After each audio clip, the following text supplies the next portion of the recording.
By overwhelming request, we're here today to give you the full story of Doris Miller. December 7th, 1941, as you know, is the date that will live in infamy, was the attack on Pearl Harbor. At Pearl Harbor was a gentleman at the time, no one knew his name. He was on a ship, and the ship was attacked, and his particular battle station destroyed. His captain injured, so he took his captain to safety. He then went to a battle station where he could help and helped load a aircraft flak gun to take down enemy planes.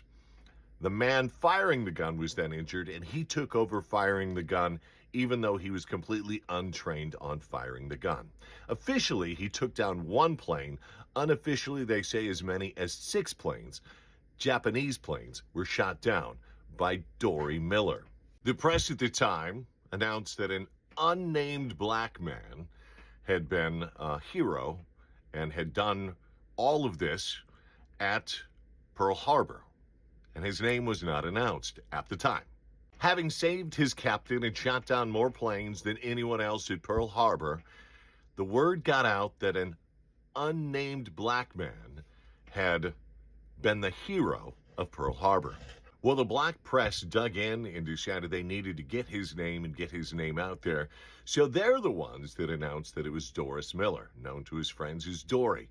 And by May of 1942, he was awarded the Navy Cross, the Navy's highest honor. So in 2019, the head of the Navy asked a group of retired black admirals who they should name CVN 81 after. Now, CV means aircraft carrier, N means nuclear power, 81 means the 81st carrier group, or carrier is what this would be. And they unanimously decided that it would be named after Doris Miller, the USS Doris Miller. Now, this ship is not finished being built. That is why it doesn't have a name on it yet, which is why they're calling it CVN 81. But the name was picked out, which is tradition, and it was supposed to be the Doris Miller. Well, recently, that name has changed. The Navy has announced that it will not be named the USS Doris Miller.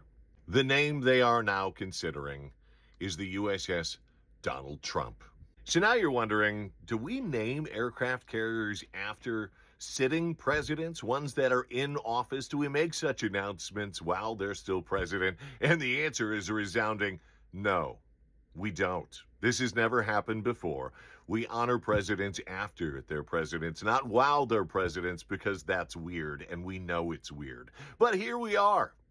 We are considering changing the name, and it hasn't been fully announced yet, but announced enough that we know it's going to happen, right?